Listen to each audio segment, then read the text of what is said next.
Good afternoon, Professor Martin. It's great to see you again. It's been a while since we've seen each other in person, but it's always great to see you either virtually or any other way. And I'm excited about our conversation today. Would you take a few moments to introduce yourself to our audience? Sure, Corey. It's great to be with you again, and it's been several years, I think, since in person. It's pre-COVID, so it's good to see you again. My name is Dr. Lerone Martin. I'm the Martin Luther King Jr. Centennial Professor at Stanford University, where I also am director of the Martin Luther King Jr. Research and Education Institute here at Stanford. And I'm Corey D.B. Walker. I'm Dean of the Wake Forest University School of Divinity, the Wake Forest Professor of the Humanities, and the Director of the Program in African American Studies here at Wake Forest University in Winston-Salem, North Carolina. And now for us to get started, I'd like to begin, Lerone, and really at the core of your research program around religion and the national security state. And if you could really amplify and tell us what were some of the religious liberty violations that occurred in the civil rights era, and how was religious liberty protected? Yeah, this is a really fascinating moment in American history, and frankly, a scary moment. When we think about the way the FBI surveilled and harassed various different religious groups, and this was not based on crimes that these groups committed or alleged crimes, but it was primarily based on their religious beliefs and religious activism. The FBI had a program called COINTELPRO, which was an acronym for a counterintelligence program, which officially began in 1956 and officially ended in 1971. But the FBI, of course, had been engaging in counterintelligence programs prior to the official start of this program, and of course, after 1971.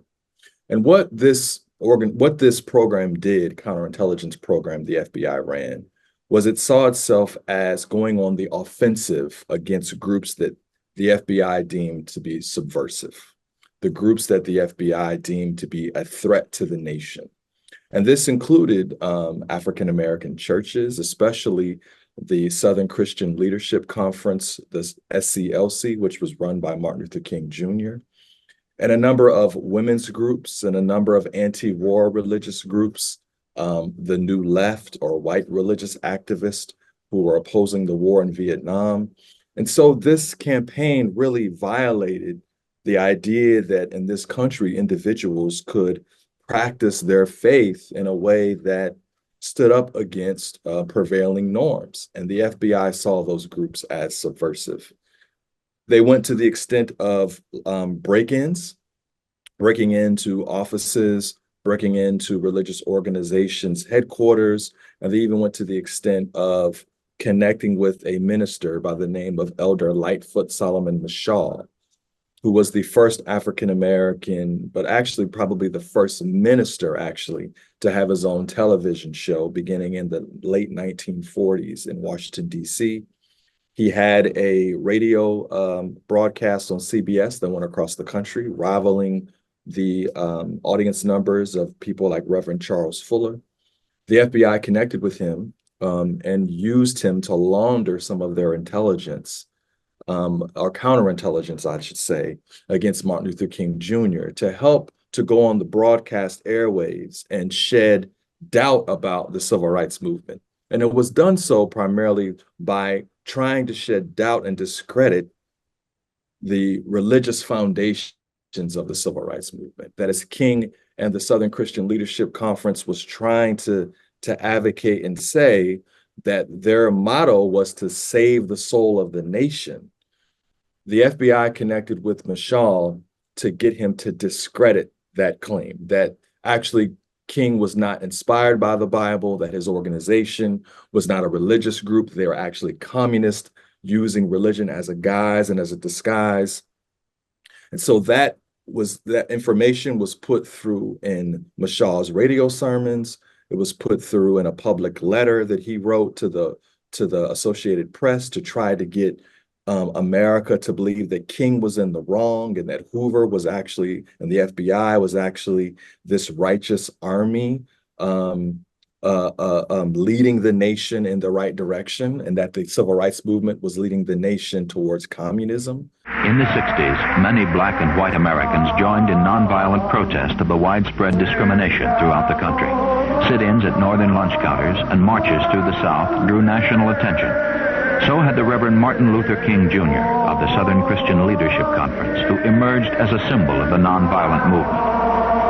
The confrontations were not always peaceful, and marchers were often met with police dogs, fire hoses, and sometimes even murder. And all of this, in many ways, Corey, what's fascinating is that many of us might hear this and say, this is odd. Why would someone think the FBI is this sort of religious organization? And frankly, another part of this religious freedom moment is that Hoover's FBI during his reign, which was from 1924 to 1972, was very much so had this ethos of a religious organization itself. And that FBI agents were tasked with going to spiritual retreats. They were tasked with going to Protestant Vesper services. And Hoover himself spoke a great deal about Christianity, and that his idea that a kind of Christianity that flowed from the founding fathers and flowed through the Declaration of Independence and the Constitution, a kind of Christian nationalism, he believed was the only way to keep America safe from communism. And so because of that, and because of his connections with Christianity today and writing for Christianity today and being a contributor, yes, the FBI director, right, was a contributor to this Christian magazine. Many people in America really believed that he was this spiritual guru. He was this spiritual figurehead that was going to help America fight communism and remain godly. The communists have been, still are, and always will be a menace to freedom, to democratic ideals, to the worship of God, and to America's way of life. And of course, Hoover took that power, that influence, and used it to fight against other religious claims that differed from his. And so this whole entire moment in the civil rights movement was a moment in which claims of religious freedom actually were muted by or attempted to be muted by the FBI, and for groups who were making claims politically based on their faith commitments were targeted, and the FBI aimed to discredit them, to make it seem as if the only real way to be Christian in this country, or a way to be religious, was to abide by the kind of religious nationalism that J. Edgar Hoover believed in, which always undergirded the status quo. And that whatever structural arrangements America had, Hoover argued were actually instituted by God. And so anyone like Martin Luther King Jr. or the countless civil rights protesters and the countless women's rights groups who claimed otherwise, Hoover saw them as a danger and as being anti-religious and as being not just people who had differing ideas about faith, but people who are actually enemies of the state. And because of that apparatus and that ideology, Hoover really did foreclose, or tried to foreclose, religious liberty claims for countless groups across the country who disagreed with him. But Corey, I want to ask you a question about, in some ways, about how some religious groups tried to push back against that, right? So I've kind of articulated here ways in which COINTELPRO tried to squash this, but you've written a bit about how civil rights leaders tried to engage with and understand religious freedom during this same moment. And I would love to hear a little bit more about that. I like the way you reminded us and your reflections and in your research, how religious freedom, a particular ideology of religious freedom, was deployed to curtail all expressions of religious freedom. The Christian nationalism that you discussed really operates under the guise that there is only one single way to understand religious freedom. And what we see in the Black freedom struggle The modern Black freedom struggle is the mobilization of an alternative conception of religious freedom that mobilizes religion in order to push the state to realize the other freedoms ensconced in that First Amendment, the other freedoms, freedom of press, freedom of assembly, freedom of speech. They're anchored in the ways in which religious freedom explodes or unleashes all of these other freedoms. So when you see folks like Martin Luther King Jr.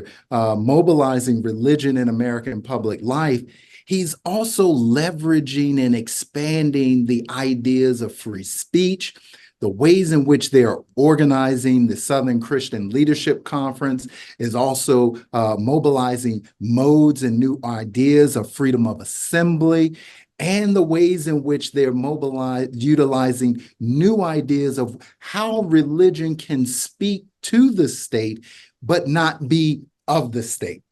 And that really reinforces the establishment cause of separation of church and state, that the church can articulate a vision of society that's not beholden and not dictated to by society. So J. Edgar Hoover and what he does would be very antithetical to the work of the Black freedom struggle of Martin Luther King or the Wyatt T. Walkers. But in so doing, they also were subject to the operations of the state.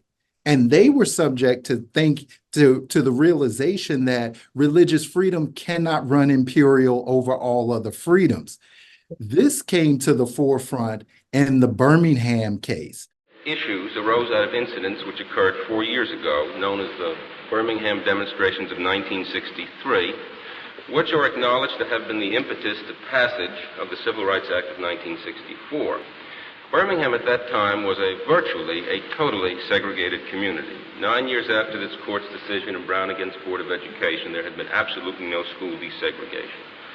The ordinary channel through which democratic change might be effected, that is by exercise of the ballot, were clogged. Only 11% of Birmingham Negroes were able to vote, and after passage of the 1965 Civil Rights Act, the rather low degree of Negro registration was confirmed by the fact that federal registrars were sent into Birmingham. And we submit that the First Amendment claim in this case, with regards to the First Amendment claim in this case, nothing is a greater testimonial to the wisdom and utility of the First Amendment as a mechanism for effecting change democratically than the fact that the exercise of speech, assembly, and other First Amendment rights in Birmingham at this time informed the conscience of the nation and helped change this situation, not only in Birmingham, but indeed in other parts of the country. When Martin Luther King and Wyatt T. Walker and others ignored the injunction and marched anyway. Now, on April 3rd, a representative of petitioners went to City Hall to inquire about getting a permit. And she said she went to Mr. Connor's office, this is Bull Connor, who is the Commissioner of Public Safety, to inquire about getting a permit or to inquire about how a permit might be obtained. She said, we came to apply to see about getting a permit for picketing, parading, and demonstrating. And he replied, no, you will not get a permit in Birmingham, Alabama to picket. I will picket you over to the city jail. We also argue that the ordinance is unconstitutional on its face, that the injunction is unconstitutional, unconstitutionally vague. What do you want us to do? We would like you to reverse the convictions of contempt on the ground that they are based upon the enforcement of an unconstitutional ordinance embodied into an unconstitutional injunction. And they appealed. The reason for ignoring the injunction of the judge was that it not only was illegal, but it was also immoral. That's right. And the legality of the injunction was not the question, the primary question for them. It was the immorality of it. And of course, that case wound through the U.S. legal system, came to a Supreme Court decision, and King and Wyatt T. Walker in Birmingham and Walker v. Birmingham, they were found guilty of violating the injunction by the judge and had to, in 1967, go back to Birmingham and serve their time. that's when we understand that even though you're dealing with an unjust system, the sovereignty of the state usurps the very sovereignty of God. And religious freedom doesn't expand unilaterally or absolutely, that it has some tethers, and the ways in which it operates within the state really challenges some expressions of religious freedom, even in the Black freedom movement. And I'm reminded that when we think about religious freedom, we're not only thinking of those legal cases like Walker v. Birmingham, we're also looking at the ways in which African Americans are occupying public space in new and dynamic ways. When their religious motives and religious inspiration are engaging folks in public space to begin to challenge segregation laws, the ways in which it's challenging inbuilt and entrenched inequality. In many ways, we can think of the Black freedom movement as religious freedom on its feet, or religious freedom marching. I like that. That's the way I look at it. And that's the way in which we understand it in the Black freedom movement. It's not about a series of proclamations or adhering to the letter of that First Amendment. It's actually instantiating a broader vision of how religion can be mobilized in order to realize an expanded notion of American democracy. And religious freedom can't operate unilaterally. It serves as a foundation to expand those other freedoms. No, I like that, man. I was thinking about, as you mentioned that, I like that religious freedom marching, giving it legs, right? And that, I think, for African Americans, and you just articulated this so well, you helped me see this, is that the religious freedom can't be separated from the other quote unquote four freedoms, right? And that African Americans, thinking about FDR's claim, have always recognized, that these things need to be stitched together, and to make this sort of unitary and singular proclamation of religious freedom is never understood apart from the other freedoms that you just mentioned. And I really, I think that's really helpful to think about that, about why perhaps if we were to look at the civil rights movement, we don't necessarily see more claims of religious freedom. Like why aren't African Americans, for example, when they're doing pray-ins across the South, going to white congregations and seeking to be admitted either for membership, to worship, or simply pray, and in places like Mississippi, they're literally being drug out. Yeah. Why was that not considered a religious freedom claim? And for many, they were framing it as a public accommodations, right? Title II of the 1964 Civil Rights Bill focuses on public accommodations. We're talking about public parks, swimming pools, but also places of commerce. So movie theaters, or the train or buses, places of that nature, restaurants as well, could no longer discriminate. And that's what Title II of the Civil Rights Bill of 1964 did in this country. Right. So as you're saying, like sort of the freedom of assembly, right? The freedom to be able to go to any public space, right? And to be treated fairly. The religious freedom aspect of that claim, right, is not singular, exclusive. It's connected to so much more for Black folk, right? Because Black folk, for the most part in this country, have not seen or framed our freedom struggle as a religious minority. Especially when you think about sort of the mainstream modern civil rights movement saving the soul of America, but really seeing ourselves as a racial minority, right? And so those religious freedom claims were always connected to something much bigger, right? And I like the way you put it. It's with the legs, or it's marching. That gives it this image that it's moving, it's dynamic, and that's really helpful to think about. I like that. Because it when we think of religious freedom and religious liberty in this moment, we tend to have a narrow vision of what constitutes religious liberty claims. And then we want to leave out other information. And this is what happens with the teaching of the Walker v. Birmingham case. The very conditions of that case, the ways in which it was historically taught in law schools was stripped out of its context. And in so doing, we had these abstracted principles operating.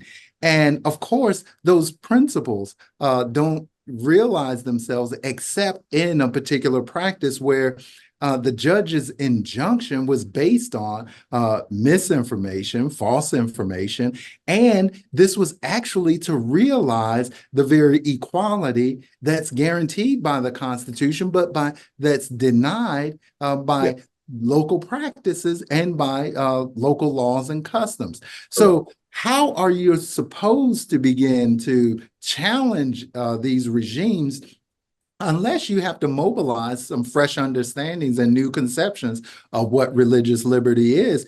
And then what we have to do as scholars is begin to think through and think back, how are other individuals mobilizing new conceptions of religious freedom? How do their theological imaginations, if you will, provide us with fresh understandings of it? We see, especially with your work on J. Edgar Hoover, Hoover had an expanded imagination of what religious freedom was.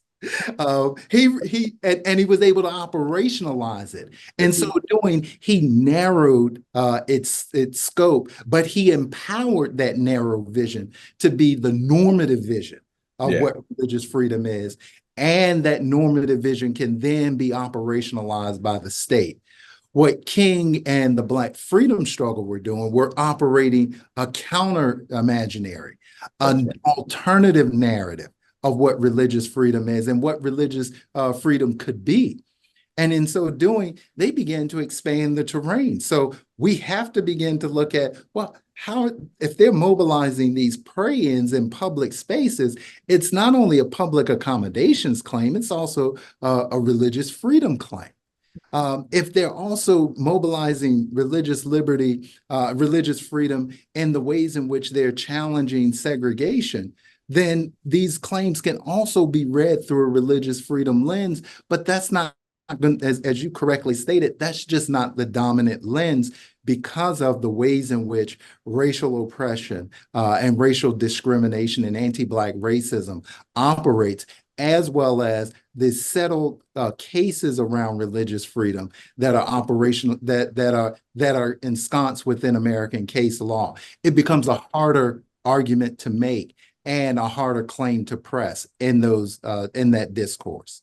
You're exactly right. And you know, I'm thinking about how these historical actors we're talking about would have the dominant mode they would have heard, as you pointed out, about religious freedom is going to be in the form of segregation academies, right? These private schools that start popping up that are often connected to churches or religious organizations that are really done purposely as a way to prevent white children from going to school with Black children. So we're going to start this separate Christian academy in South Carolina and all across the South and some places in the North to prevent integration. And we're going to use religious freedom as a way to say, well, this is our faith, and so we don't want this group of people to go to school here, right? Because they don't abide by our religious ideals, and therefore it is our right, to discriminate, right? And the fascinating thing that I've been thinking about in our lead to this conversation is how there seems to be this one moment, well, maybe not one, but a particular moment, right? In the court case in the 60s with Newman and Piggy Park Enterprises, right? This is the case where an African-American woman goes to a barbecue restaurant in South Carolina, Piggy Park Enterprises. It's a chain of barbecue restaurants, and is refused service because the owner, right, Maurice Bessinger, says it is his religious faith that says to him, Black folk and white folk should not intermix, they shouldn't integrate. And so he is not going to serve an African-American woman. He actually has these signs up, right, in his store, passes out Confederate literature while he's there in his restaurant, goes to court, federal court, all the way up to the Supreme Court. And right, Newman wins. She wins that this is a violation of public accommodations and that his religious faith, the owner of Piggy Park Enterprises, does not supersede, his religious freedom does not supersede the constitutional rights of other American citizens. Yeah. And that's a moment that seems to, you know, it's 68, it goes along with the civil rights movement we're talking about. But it almost feels like we've gone away from that now. Mm. That almost feels like that court case is this really pinnacle moment that says, this is ludicrous that someone thinks their religious freedom can supersede the constitutional rights of another American citizen. But it feels like we're sliding back from that. That sort of legal ruling does not seem to be the direction court cases in this country are tending towards. And what you're exactly right on that. And what you're seeing in the Black freedom struggle is this intense adjudication between yes. those rights, those individual right claims, and the claims of rights of the broad polity, and the ways in which the sovereignty of the state cannot be superseded by the singular rights claim of a sole individual. That's right. This is really, you're calibrating that, and what the justices are doing in these cases are calibrating these competing reigns of sovereignty, but also are beginning to understand the ways in which religious freedom is articulated can't run absolute.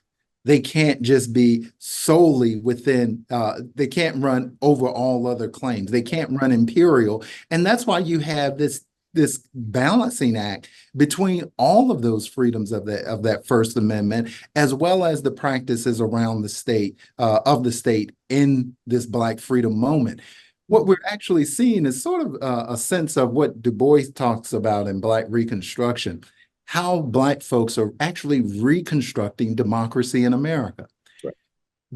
What we see in the Black freedom struggle is really how were we reconstructing the ways in which we understand religious freedom in conversation with these other rights, duties, and obligations that we must undertake as citizens, as subjects, and as the state.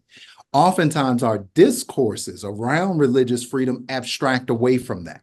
That's right. So we overlook the richness of the civil rights moment, of the modern Black freedom moment, to think of this as really a test bed to begin to understand the ways in which religious freedom is understood in a protein, complex manner, and in relation to other rights, duties, and obligations.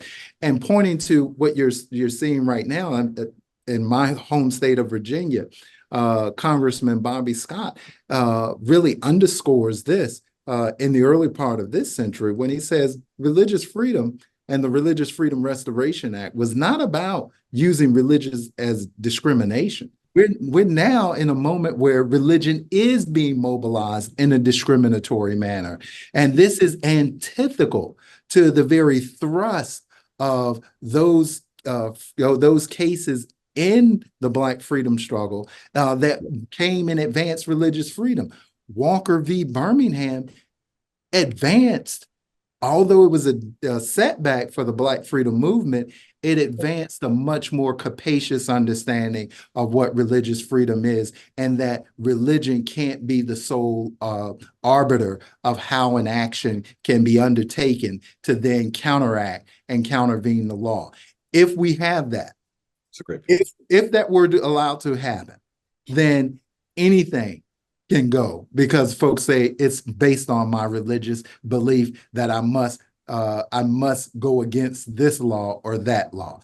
Yeah. It opens up a Pandora's box. And I think what the modern Black freedom struggle did was continue to understand that democracy is a delicate balance of all of these rights, duties, and obligations, and that we have to then mobilize a broader, expansive imagination around religious freedom to understand this and to begin to interrogate all of these complexities.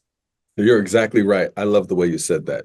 And I think that it's been African Americans, amongst other marginalized and stigmatized groups, right, who have really tried to expand our notion of this. Mm-hmm. Without that context, whether we're talking about in a history classroom, the classroom of sociology, ethics, law school classrooms, like that context is so important. Yeah. To see, even if these cases that we're talking about, Walker, Birmingham, as you just mentioned, right, that these are cases that really can be seen, as you pointed out, as really engaging this question. Even if it's not adjudicated as such, it does play a role in the courtroom and outside the courtroom of how the Black freedom struggle was trying to expand this notion. So I love that. I love that. Also, let's talk a bit about how it not only expands, the notion of the concept of religious freedom, but how it expands the imagination, the imaginary, beyond the nation. I mean, in this moment, what we're seeing is religious freedom not just being animated locally, meaning nationally within the U.S. It is also being informed globally. I mean, by these new movements coming out of World War II, where we're seeing vicious notions of invidious racial distinctions that lead to the German Jewish Holocaust, that lead to the violation of over not only of 6 million Jews on the European continent, but 5 million others, folks who were then killed in Germany, and of course, religiously motivated, these invidious ideas around religion that are mobilized, that are also made complex with overarching racial ideologies, such that the UN enshrines notions of religious freedom as a fundamental right globally, because folks move on these religious notions and religious ideas.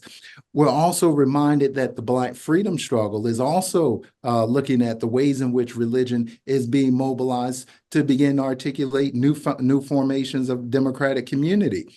I'm reminded that one of King's first trips abroad, Martin Luther King's first trip abroad, was to Ghana in 1957. That's right. We may say, well, why would someone who's leading a local bus boycott go to the founding of a new nation on the continent of Africa, in Ghana in 1957, that's animated by a Christian socialist vision of Kwame Nkrumah? Yes. And we're seeing the ways in which these religious networks, King, of course, travels to Ghana. He and Coretta Scott King, they take in meetings with all of these world delegates. They even meet with the vice president then, Richard Nixon, in Ghana. But on their way back, they also travel and stop in and meet with Richard Wright. And Wright, of course, moves out of religion. So he becomes one of those figures in religious freedom that we always talk about, all religions and none. Wright doesn't have religion, but here he is meeting with this Christian minister, this Baptist minister who's mobilizing religion to transform the U.S. After meeting in France with Richard Wright, he moves over to London for an afternoon with C.L.R. James and George Lamming, the great Barbatian writer, C.L.R. James being the great Trinidadian activist and scholar. And of course, C.L.R. James gets so excited about what happened at Montgomery and what King represents. He writes back to colleagues in Detroit and says that the future of a new world that's emerging is with what Martin Luther King is doing. Now, here is King being informed by a broader vision of what religious possibilities are. Of course, King has these great possibilities of religion being the very foundation of nonviolence, his Christian understanding, but also the ways in which religion is being mobilized in India with the long tradition of African Americans who are moving in and through India, learning about nonviolence through Gandhi, and then, of course, mobilizing it in the U.S. under different conditions, and making the ethic holistic. This is King's innovation on it.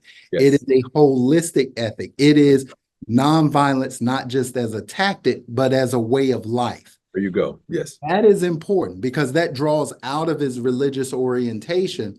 Right. But he's confronting, as you expertly remind us, he is confronting a nation state that is mobilizing a narrow, limited vision of what religious freedom is, and religious freedom must always operate to support, sustain, and bulwark the operations of the state. That's right. So this global vision from the UN, from global actors, Kwame Nkrumah in Ghana, Richard Wright in France, CLR James and George Lamming in London, in the UK. This global vision at the beginning confronts the very idea and the very sovereignty of religious freedom in the US, its curtailment. And of course, you have that clash. And we often don't think through what the global dimensions of that vision are and how it becomes challenged under the local conditions of the US and a very narrow vision of what religious freedom is, both historically and in that moment. Man, you laid out the history, brother. You know, if we were in church, man, I would tell you that, to tell it. Come on, right? Because you're so right about the US at this moment does such a great job, as scholars have pointed out, of broadcasting freedom, right? That this religious freedom that we were talking about is the sort of hallmark characteristic of the US nation state over against communist Russia and the Eastern Bloc, right?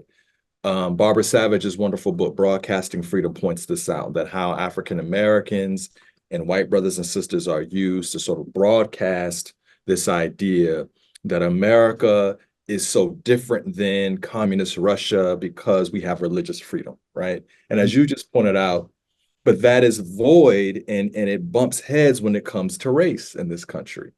And that America tries its best to even use the Black freedom struggle as an example to say, yeah, we do have these protests. We have the March on Washington, for example, in 1963, which was a global phenomenon. And to use the United States Information Agency and other government agencies in arms to say, look, this is an example of religious freedom. That, over in Russia, you couldn't have a bunch of people get together and have a sanctioned gathering. That's what makes America, right, special, right? And it makes America different over against the rest of the globe. But yet, as you point out, right, when it comes to race, this is where this idea really begins to sort of fall apart, and that America doesn't really want to truly confront, right, its racist past and its racist current. But it will try to say, yeah, we may have problems, but democracy allows us to fix these things, right? So this is what makes democracy special over against, right, other forms of government. But yet we still find ourselves in the midst of that struggle, right? And then as you point out, that we're still dealing with a very narrow confinements of a kind of religious freedom. And the global tour de force you just gave us is so key to thinking about this Cold War moment and how America's trying to use religious freedom as propaganda to the rest of the world. It reminds us that there is an alternative geography of religious freedom. That's right. Often the geography of religious freedom, we curtail it to the US. Right. And in so doing, we develop a conceptual cartography that's very limited and limiting. And we're not able to think through the ways in which religious freedom is always already global, particularly in the Black freedom movement. That's right. And of course, when we have that outflow, the global nature of religious freedom, the way it's operationalized in a protein manner, in conversation with other freedoms, and in conversation with global geopolitics, then we begin to think through that religious freedom is not just this one thing, but it is multiple things. And the ways in which we understand the discourse have to be attuned to those complexities and those nuances. There was a conversation I had with George Hauser one time at Fordham. We were doing this event on the screening of that Montgomery movement film, King. That early documentary. And I was asking him about the American Committee on Africa and the work, that early work on apartheid in South Africa. And George reminded me of the very idea that we're talking about here, that this was a vision, this was a religiously inspired vision that had to engage the practices and the politics of the state, both domestically and internationally. Yeah. And so he was coming out of a context where they were beginning to negotiate these transnational state structures, these domestic state structures, in placing pressures on the apartheid regime. And one of the critical languages that they were able to mobilize was the language of religion. And without freedom of religion to be able to move in this space, that language becomes absent. And that language has no power to then affect the operations of the state. So like, what do you think then? What do you think, like, what is this evolution, right? So it feels like, I mean, do we want to call it evolution? I mean, how would we describe what's happened in religious freedom since the sort of high days of the Black freedom struggle, or we could call it the legislative days, right? Thinking about, of course, the Montgomery bus boycott, Brown v. Board, the Civil Rights Bill, right? Voting Rights Act, Fair Housing Act. Like, how would we, I don't know, how would we label this moment, or how would we label the trajectory, you think, of religious freedom from that moment we've been discussing to all the way what's going on today, especially as it relates to just religious groups, but also in legal cases? Like, do we want to call it an evolution? Do we want to call it a shift, a change? Like, what? You touched on this earlier in our conversation, and I think the way in which you were framing it and articulating it is absolutely spot on. That the expansive notion of religious freedom that's operationalized in the Black freedom moment, that's often overlooked and not recognized, has unwittingly facilitated a logic of ways in which you can utilize religious freedom in a moment when religious languages saturate our public discourse and they go along uninterrogated. So with one of the benefits of the Black freedom struggle in its mobilization of religious languages, it's always a theological drama, as Charles Marsh would remind us. And in that theological drama, there isn't just one way of winning.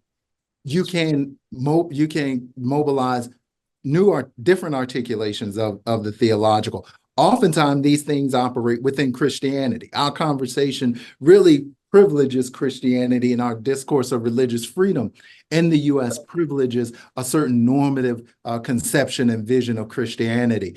And that normative conception of Christianity has been mobilized in our contemporary moment on the wings of a broader movement of peoples, organizations that are utilizing religious visions of what American society was and what American society should be.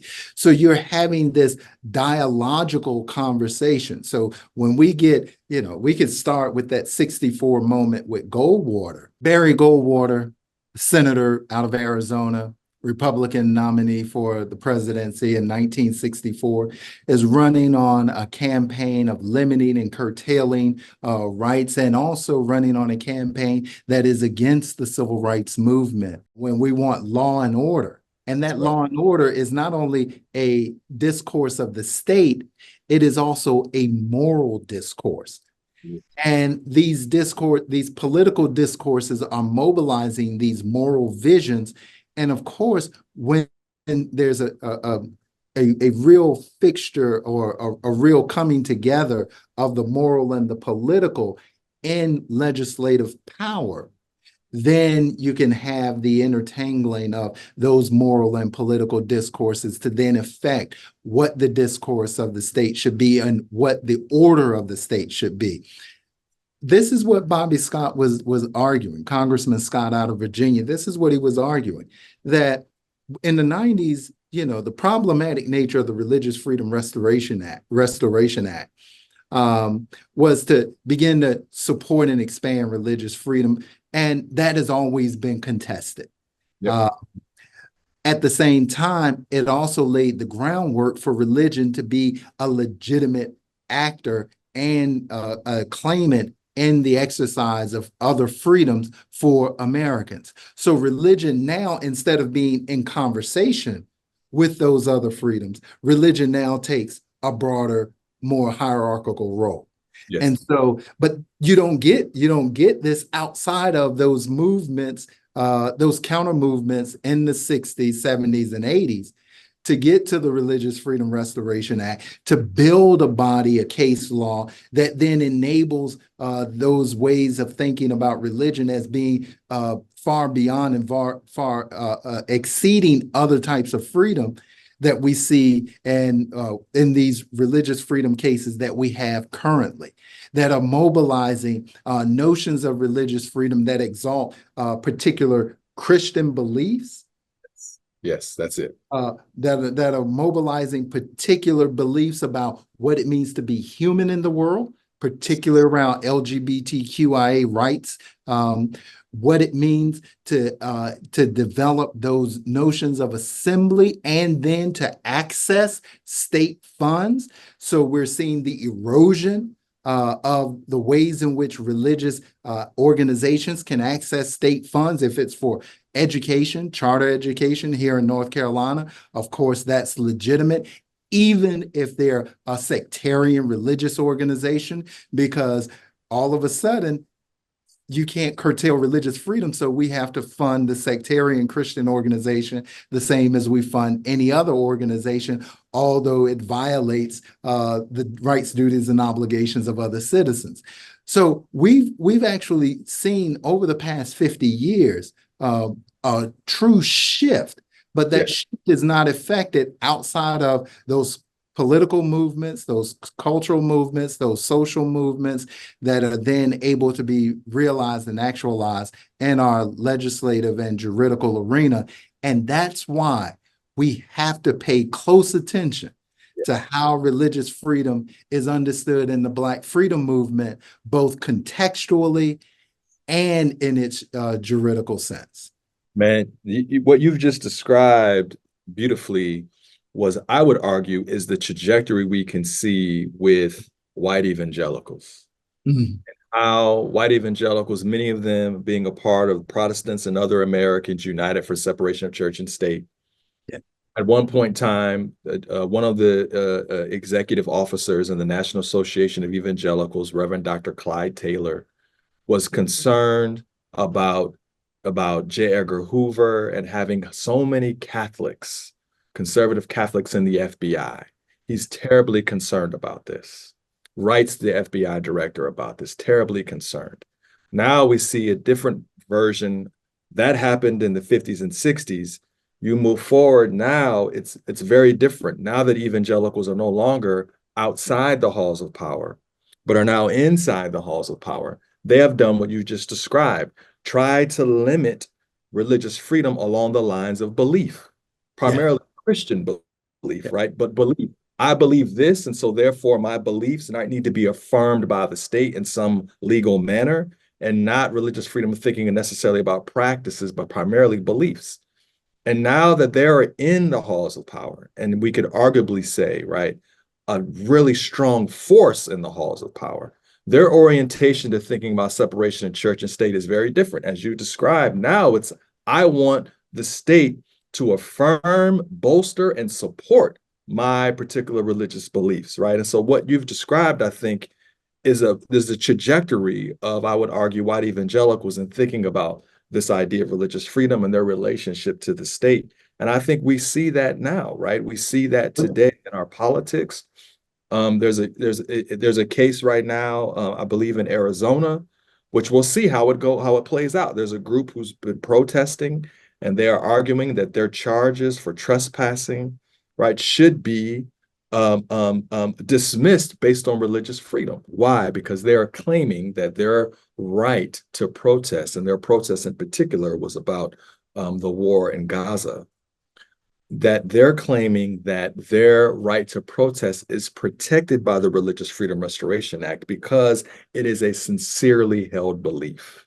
We'll see if that actually flies, right? Because it feels like today the kind of notion, as you pointed out, that belief, primarily Christian belief, that's where we start talking about religious freedom. But when we talk about practices so much, like I should be able to pray here or do this here, not so much, right? But I think the trajectory of white evangelicals is one way that we could trace how religious freedom ideals and battles, right, have changed since the civil rights movement. And another place you made me think about, you said law and order, Corey, was thinking about someone like Aaron Griffith's work, right, who points out to us how white evangelicals went from thinking about prison ministry and conversion, shifted in many ways to thinking about lock them up, right? And this law and order moment coming out of the Black freedom struggle, the ideal is like, let's start locking folk up. Now that these folk got more freedom, right, to move and to have access to certain spaces, let's now start policing the spaces in a particular way and have draconian ideas around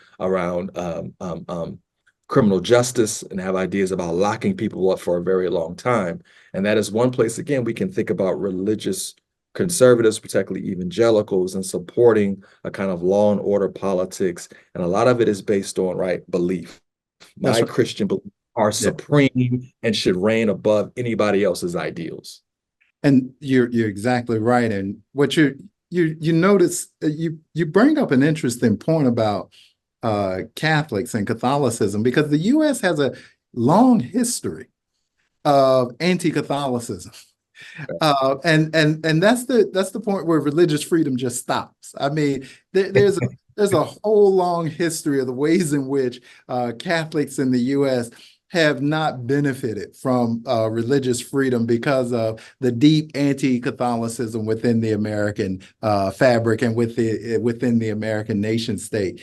And when we think of those religious freedom cases in the Black freedom movement, it's around religious freedom in jails. It's the Nation of Islam who wants to practice wants to practice Islam, and they're not accommodated by these state institutions. And of course, we then support certain types of chaplaincy in our state in these carceral institutions, typically evangelical Christianity. So we're in a moment now where religion and religious freedom, there isn't a way in which it's being expanded. It's being curtailed, it's being weaponized, and it's being driven through in ways that deny the vast variety and plurality of American democracy and of all the beliefs of its citizens. That gives us a good point to turn to this question. Yes. And you know what I'm going to ask. Yes. Given our conversation and given all of these issues that are informing this conversation that we're constantly thinking about, what's your hope around religious freedom going into the future? Because of my position here at Stanford, I feel obliged to channel, and he's over my shoulder right there, right? I feel obliged to channel Martin King to have hope about this. And it seems to me that one place that we could look to that maybe is worthy of trying to work back towards is really the 1968 federal court decisions around Newman versus Piggy Park Enterprises, and that this idea that one's religious belief somehow trumps the constitutional rights of one's fellow citizens, as the federal court said, completely frivolous. And that's a quote. It was frivolous. That idea that your belief that Black and white shouldn't mix, or Black and white shouldn't marry, or different racial groups shouldn't be able to assemble in a public space, I think that idea is utterly frivolous. And I think that type of reasoning and logic, thinking about, as you pointed out in the beginning, Brother Corey, about the interconnectedness of religious freedom with the other freedoms, that to me seems to be a place that is worthy of working, we could argue, back towards, where we have an understanding in this country that religious freedom, if you're going to be in a community, in a democracy, as you said, You have to make sure that these ideas are balanced, and that just because one individual, particularly in this country, usually a white individual, makes a claim about their religious ideals, that somehow that's supposed to trump the constitutional rights of other people, usually people of color or marginalized groups or stigmatized groups, is utterly frivolous and absurd. That is my hope of where I think a place we could work towards, both in terms of how you articulated in our assembly, the way that we protest, the way that we get together, the way that we assemble ourselves, and also in the court of law.